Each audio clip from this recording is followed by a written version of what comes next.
काही दिवसांआधी उद्धव ठाकरे यांनी मुख्यमंत्री पदाचा चेहरा निवडणुकीआधीच घोषित करण्याची मागणी केली होती। त्याचे अधिक आमदार त्याचाच मुख्यमंत्री हा फॉर्म्युला नको असं उद्धव ठाकरे म्हणाले होते। मात्र पवारांनी संख्याबळानुसारच पुढचा निर्णय होईल असं आता स्पष्ट केलं। पाहूया त्या संदर्भातला एक रिपोर्ट। ज्याच्या जागा जास्त होतील नाही, आधी ठरवा आणि चला पुढे। मला काही हरकत नाही त्याच्यामध्ये। नेतृत्व कोणी करायचं ही निवडणूक झाल्याच्या नंतर, संख्या असल्याच्या नंतर निर्णय घ्यायचा असतो। त्यामुळे आत्ताच नाव जाहीर केलं पाहिजे या आग्रह करण्याची काही आवश्यकता नाही आहे। ज्याचे आमदार अधिक त्याचाच मुख्यमंत्री हा फॉर्म्युला न ठेवता आधीच मुख्यमंत्री पदाचा चेहरा निश्चित करा अशी मागणी उद्धव ठाकरेंनी केली। मात्र शरद पवारांनी उद्धव ठाकरेंची मागणी अमान्य केली आहे। निकालानंतर संख्याबळाच्या आधारावरच मुख्यमंत्री पदाचं ठरेल असं शरद पवार म्हणाले। ज्याच्या जागा जास्त होतील नाही, आधी ठरवा आणि चला पुढे। मला काही हरकत नाही त्याच्यामध्ये। ठरवा आधी, पण या धोरणाने जाऊ नका। नेतृत्व कोणी करायचं ही निवडणूक झाल्याच्या नंतर, संख्या असल्याच्या नंतर निर्णय घ्यायचा असतो। आज कशाचा काही फटका नाही। अजून बहुमत आहे, बहुमत मिळेल असं वातावरण आहे, त्याच्याबद्दल शंका नाही। पण त्यासाठी आत्ताच काही मांडणी करण्याची आवश्यकता नाही आहे आणि त्यामुळे आत्ताच नाव जाहीर केलं पाहिजे या आग्रह करण्याची काही आवश्यकता नाही आहे। आम्ही नक्की एकत्र बसू, एक स्थिर पर्याय सरकार या राज्यात आणि देशात देऊ। जे शरद पवार बोलले तीच भूमिका काँग्रेसची आधीपासूनच आहे। त्यामुळे शरद पवारांच्या वक्तव्यानंतर काँग्रेसकडून वडेट्टीवारांनी तात्काळ सहमती असल्याचं म्हटलं तर मुख्यमंत्री पदासाठी कोणाची लढाई नसून शरद पवारांशी चर्चा करू असं आदित्य ठाकरे म्हणाले की पवार साहेब फार विचार करून राजकीय त्यांचा अनुभव लक्षात घेता बोलतात, त्यामुळे त्यांच्या म्हणण्याला आमची सहमती आहे। ठीक आहे ना, हे अंतर्गत चर्चेवर होईल। मुख्य गोष्ट हीच आहे, कोणी मुख्यमंत्री पदासाठी लढत नाहीये। आम्हाला सरकार ह्यासाठी बनवायचंय कारण जे महाराष्ट्र द्वेष्टे भाजपा आहे त्यांना हद्दपार करायचं। पक्षाची मागणी होती की मुख्यमंत्री पदाची ती चर्चा आम्ही करत राहू। बघा, तुम्हाला अजून एक सांगतो, सीट शेअरिंगच्या वेळी खेचाताणी होणार, त्याच्यात असं कोणी वाटून घेऊ नका की काहीतरी तुटतंय, कारण खेचाताणी ही झालीच पाहिजे। नाही झाली तर कोणाची ताकद नाहीये। प्रत्येक सीट ही प्रत्येकाने मागितलीच पाहिजे, मगच आम्ही 288 सीटवर सगळ्यांना मदत करू शकतो।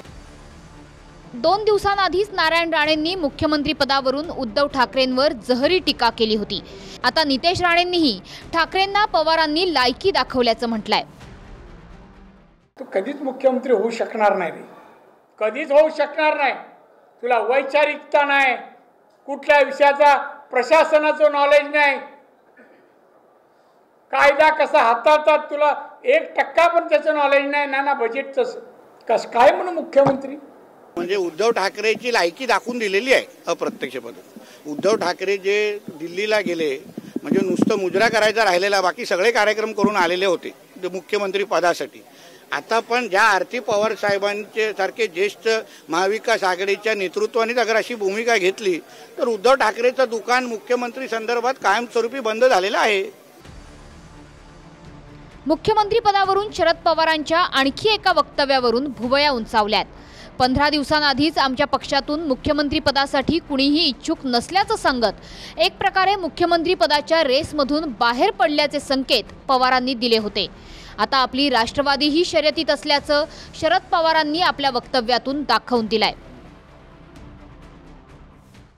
माझ्या पक्षापासून मी सीमित सांगू इच्छितो की आमच्याकडे कोणाला इंटरेस्ट नाही, आमच्याकडून कोणाला प्रोजेक्ट करायचं नाही।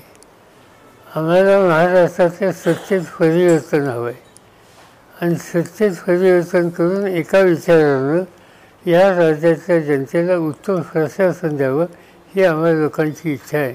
आणि त्यामुळे कोण असावं कोण नसावं आम्ही कुणी असणार नाही, माझा तो प्रश्नच नाही।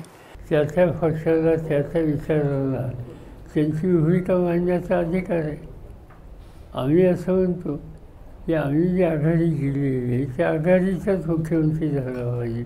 मग तो कुणी करा, तो काँग्रेसचा करा, तो उद्धव ठाकरेंचा शिवसेनेचा करा, तो राष्ट्रवादीचा करा, कुणी करा, त्याच्याबद्दल काही अंशात कोणाचं काही मतभेद नाही आहे. तसं दुसऱ्या बाजूने जर सांगितलं तर यांचाच असला पाहिजे तर त्यांचा अधिकार आहे.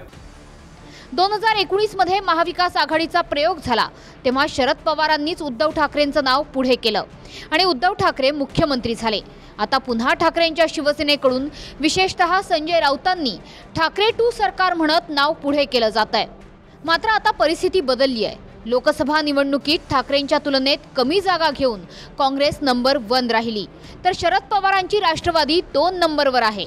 म्हणूनच आधीच चेहरा घोषित करण्यास काँग्रेसचा विरोध होता. आता ज्याचे आमदार अधिक त्याचाच मुख्यमंत्री याच मूडमध्ये शरद पवारही दिसतायत. भूषण पाटील, TV9 मराठी, कोल्हापूर.